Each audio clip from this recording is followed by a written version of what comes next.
It's funny, isn't it? When you think of a company's legal team, you kind of picture, contracts, making sure everything's by the book. Right, yeah.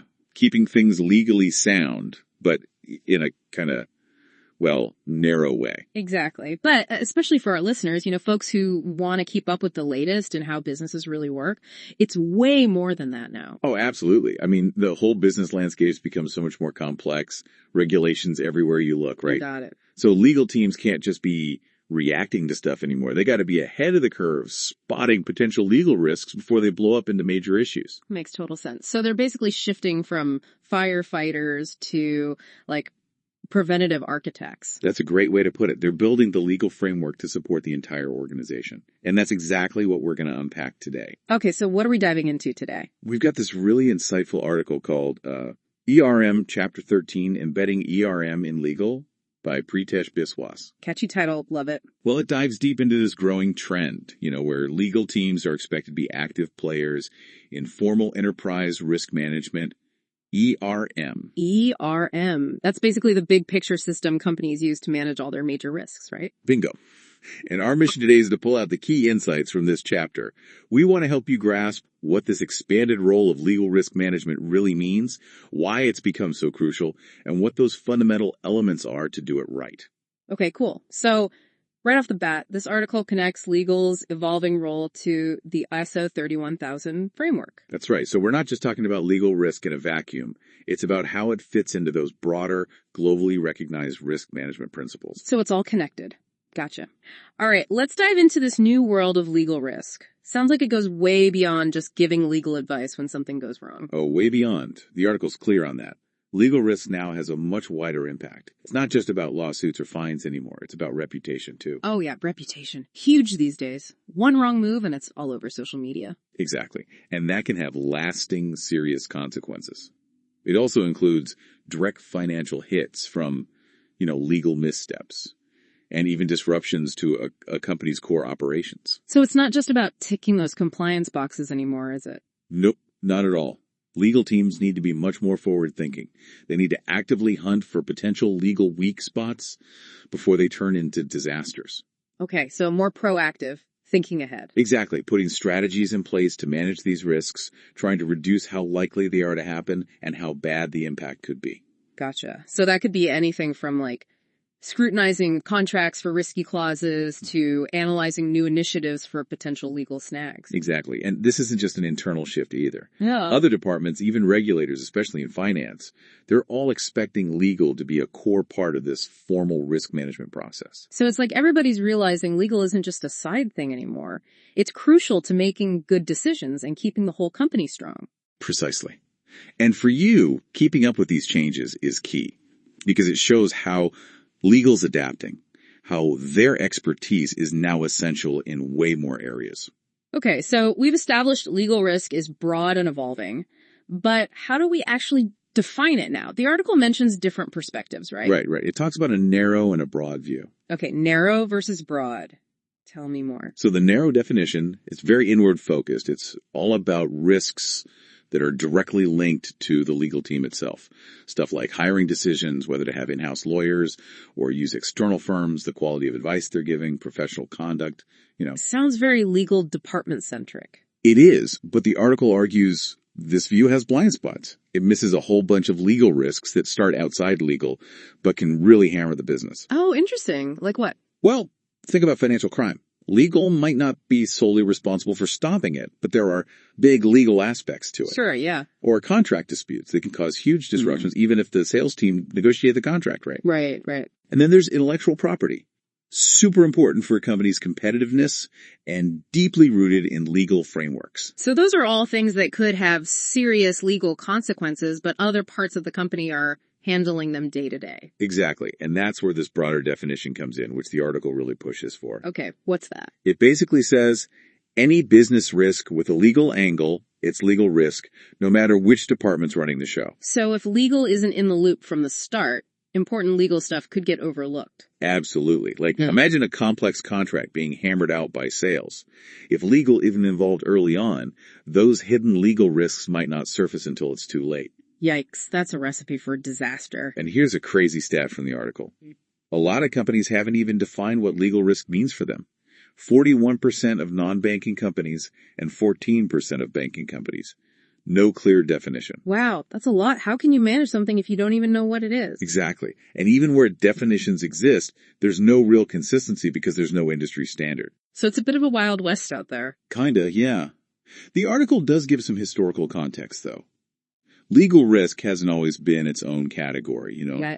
It often got lumped in with operational risk, or maybe compliance, or even internal audit. So it's kind of an afterthought. Often, yeah. And maybe there was this idea that it wasn't as important as stuff like financial crime, conduct issues or cybersecurity. Those have a very immediate impact on a company's bottom line and image. But with those huge fines we've seen lately, that perception's changing fast, right? For sure. Those high-profile cases have been wake-up calls. People are realizing legal risk can cause serious damage. So just defining legal risk isn't enough. You got to actually identify and manage it. Exactly. And that means everyone needs to know their role, not just in the legal team, but across the whole company. Shared responsibility. Okay, so the article then outlines key elements for building a strong legal risk management system. Yep, 7 of them. 7. All right, hit me. Number 1. Leveraging technology. It's becoming essential for seeing those legal risks across the organization, overseeing them, and putting stronger controls in place. Yeah, in today's world, you can't just track all those potential risks with spreadsheets and sticky notes. Nope. So element 2 is defining legal risk itself, which, as we said, is trickier than it sounds. Right. Narrow versus broad. And it's about seeing how legal risk interacts with all the other types of risk a company faces. So it's all intertwined. Okay, what's number 3? A structured way to assess those legal risks. Not just spotting them, but analyzing data to understand how likely they are and how bad the impact could be. So using data and planning for different scenarios. Smart. What's next? Setting the company's legal risk appetite. Risk appetite. What's that? It's basically figuring out how much legal risk the company's willing to stomach. Ah, okay. So you can decide where to focus your efforts based on how much risk you're comfortable with. Makes sense. Exactly. And it happens at 2 levels. Individual risks and the overall organization. This then guides how resources are allocated. Cool. So, element number 5. The 3 lines of assurance model. What's that? It's a common framework in risk management. It ensures clear accountability and independent oversight of legal risks. So, basically checks and balances. Yeah, you've got people managing the risk, people overseeing those efforts, and people independently checking if the whole system's working. Makes sense. All right, what are the last 2 elements? Number 6, reporting those legal risks to the board and relevant committees. And not just the risks themselves, but also how effective the controls are in managing them. Transparency is key. And lastly, using key risk indicators, or KIs. KIs sounds technical. They're basically measurable metrics you can track to get a real-time, data-driven view of the company's legal risk exposure. Ah, so you can see how things are going at a glance. Okay, so those 7 elements give us a blueprint for a strong legal risk system. Now, you mentioned technology. The article really emphasizes how important it's becoming in this area. It does. It says that using tech specifically for legal risk management is still pretty new, but it's growing fast. What's driving that growth? Well, as legal risk is taken more seriously, legal departments are getting more sophisticated in how they work. They're realizing tech can make them more efficient, manage data better, and give them deeper insights into their risks. So they're upping their game. Exactly. And this is also changing the skills you need in legal teams. They need people with tech and data science backgrounds now. Plus, they're using more automation for routine tasks, freeing up lawyers for strategic stuff. That makes sense. Let them focus on the big picture. So what are some examples of how tech's being used in legal risk management? Well, one practical example is contract management software. Oh yeah, I've heard of those. Some can automatically spot high-risk clauses while you're drafting or reviewing a contract. So it's like having another set of eyes, but digital ones. Exactly. Some can even enforce rules based on the company's risk tolerance. Like, say you only allow certain assets as collateral in agreements. If someone tries to put in something that's not allowed, the system could block it or flag it for review. Wow, that's cool. It's like building legal safeguards right into the process. Right. And tech's also great for monitoring and reporting on legal risks. It makes everything more auditable, improves data access, and speeds up response times if something does happen. So you're more on top of things. Absolutely. And you can use resource allocation tools to analyze workloads and prioritize efforts based on risk levels. It's way more comprehensive than old school manual methods. Okay, so we're talking about a whole suite of tools here. Yeah, the article actually lists a ton of applications. Like what? Well, there are systems for reporting non-compliant events, turning those incidents into data for analysis. Tools for creating management information reports to give everyone visibility into key risks. Okay, so better data, better decisions. Exactly. Tech also helps with regulatory communication, fraud detection, e-discovery in legal cases. It even mentions using chatbots to give people info about legal policies and whistleblowing platforms for reporting concerns. Wow, so it's everything from the everyday stuff to those big, complex legal issues? Pretty much. Tech is becoming absolutely essential for effective legal risk management. Now, the article also talks about ISO 31022, the legal risk standard. ISO 31022, that's a new one. It is relatively recent, yeah. Came out in 2020. It's a specific standard that focuses just on managing legal risk, and it's part of the bigger ISO risk management family. So this is a big deal. We finally have a global standard just for legal risk. Exactly. It takes those basic principles from the general ISO 31000 standard and tailors them specifically for legal risk. Oh, interesting. So how does it do that? Well, for defining the context and criteria, it says you got to consider external stuff like laws, contracts, agreements, potential claims from third parties, even your relationships with legal service providers. So it's a pretty wide lens. It is. And internally, it highlights things like your legal structure, your governance framework, any current legal issues, past experiences, how much you're doing to raise awareness about legal risk, and your duties of care. Wow, that's comprehensive. And for the criteria, it emphasizes things like third-party relationships, acceptable levels of risk, and your overall business goals. So it's giving organizations a much clearer roadmap for managing legal risk. Absolutely. The standard also guides you on assessing legal risks. It talks about risk identification, using things like case law and input from stakeholders. Then there's risk analysis, where you look at the impact and likelihood of those risks happening. So you're really getting into the details. You are. And finally, you evaluate those risks, considering the whole organizational environment, values, and ethical stuff. Sounds like a thorough process. It is. And it also gives you advice on treating those risks. Exploring options, evaluating what you're currently doing, communication, reporting, and how to keep things confidential. So it's not just theory, it's practical advice too. Exactly. And the article points out that the standard also tells you how to implement a legal risk management framework based on ISO 31022. Okay, how do you do that? It lays out 4 key elements. First, you need a clear policy that outlines your approach to legal risk management, its goals and principles. Second, you got to define who does what, especially the legal specialists. So everyone knows their role. What's next? Third, you got to make sure legal risk management isn't siloed. It needs to be woven into the company's overall risk management approach. It's all connected. Exactly. And fourth, you need to build a culture of legal risk awareness across the organization.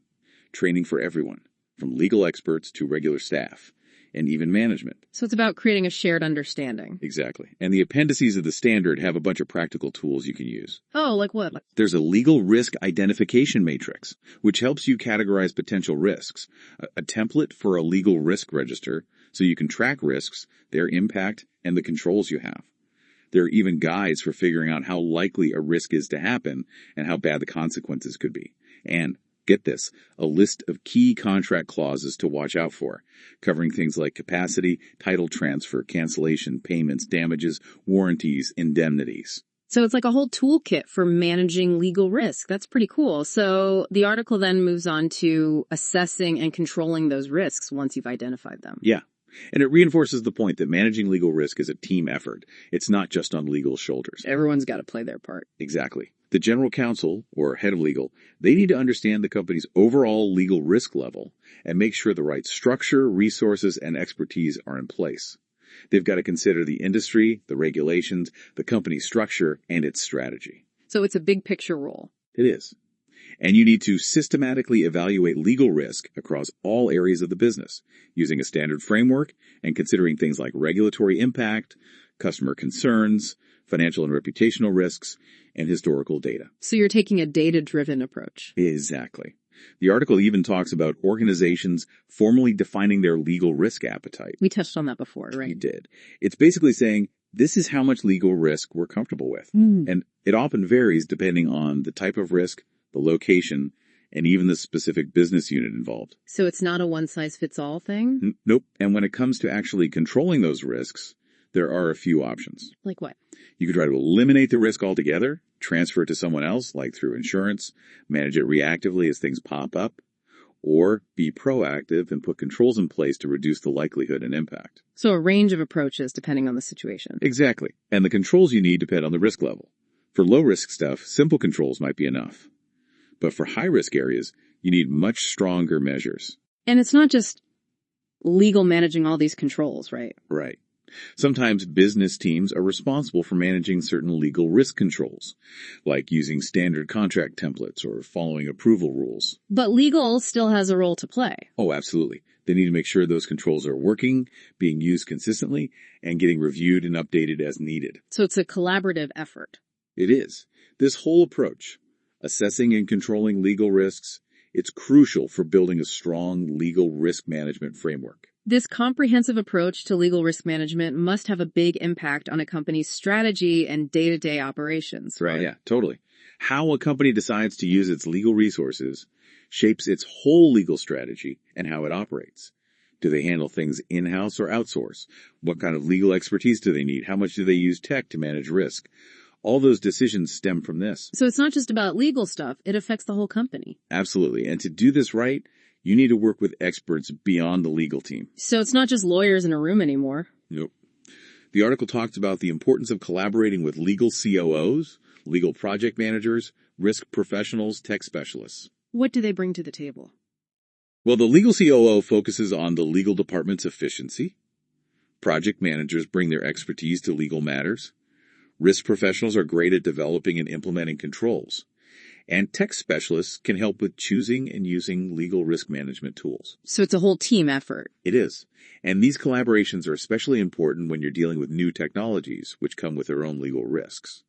Interestingly, the article mentions that while many companies are integrating legal risk into their overall risk management systems, they're not using dedicated legal risk management platforms as much. That's an area that's likely to grow a lot. So there's still room for improvement. Definitely. The article also mentions rotating legal risk management responsibilities within the legal team. What's the point of that? It's a way to develop leadership skills and make sure more people understand risk management. So it's about building expertise from within. Exactly. Now, the article also revisits that 3 lines of defense model in this context of collaboration. Remind me, what was that again? So, legal often has roles in both the first and second lines of defense. They directly manage some legal risks and also provide expert oversight and support to the business, making sure the right controls are in place. Okay, I remember. So they're involved at multiple levels. Exactly. But it's important to avoid conflicts of interest, meaning legal shouldn't be assessing their own controls.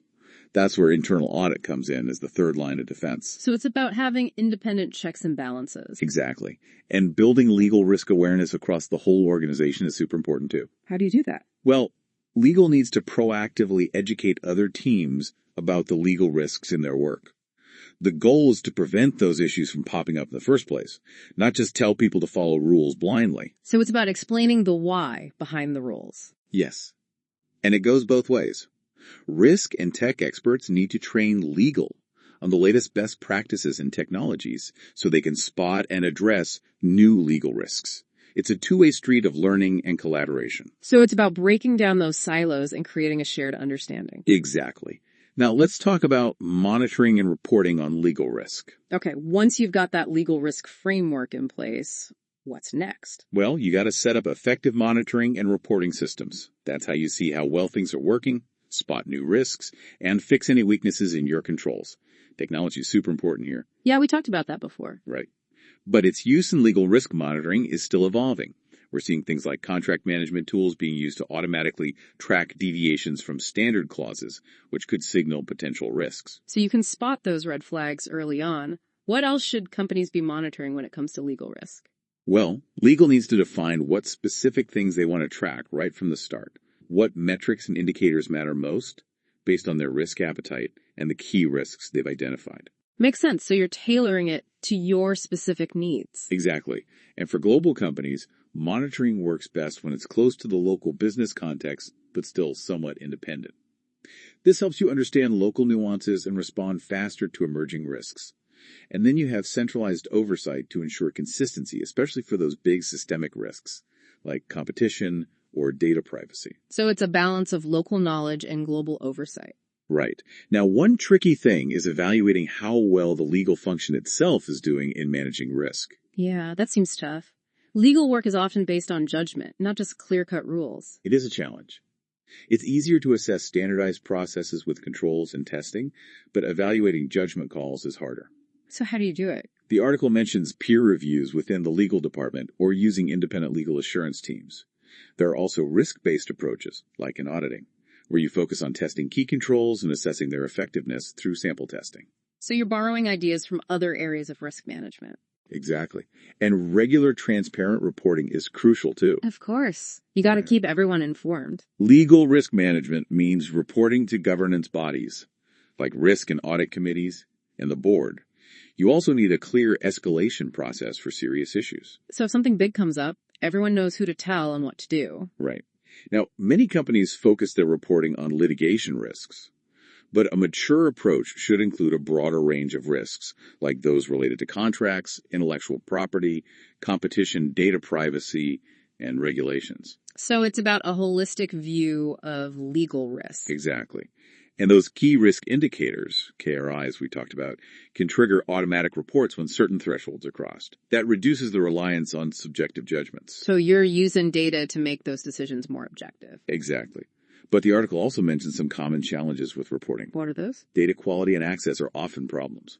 Legal teams need to work with risk management and IT to get the right data, understand it in the context of legal risk, and present it clearly so governance teams can get it. So it's not just about having the data, it's about making it useful. Exactly. Finally, the article talks about how legal teams interact with regulators. Super important, especially in heavily regulated industries. Definitely. So who handles that? Usually the general counsel takes the lead. Makes sense. They're the head of legal. Right. But in bigger companies, they might share responsibility with the chief compliance officer and the chief risk officer. In smaller companies, the GC might handle it all. How often they interact with regulators depends on the industry and its specific rules. Gotcha. So it varies quite a bit. What about keeping up with regulatory changes? That seems crucial for managing legal risk effectively. Oh, it's essential. Companies need to actively scan the horizon, looking at both global and local developments, to identify new regulations, even those that seem operational but could have legal impacts. And understanding those tricky cross-border regulations is more important than ever. So it's a complex landscape out there. It is. And the article highlights the value of building strong, transparent relationships with regulators. It can help if you need to mitigate penalties or negotiate better outcomes if something goes wrong. So it's not about being adversarial, it's about working together. Exactly. And what are regulators looking for these days? Good question. What do they want to see? Well, they want legal risk reports to be insightful, explaining those emerging trends and their impact. They want to know about any compliance breaches and what the consequences might be.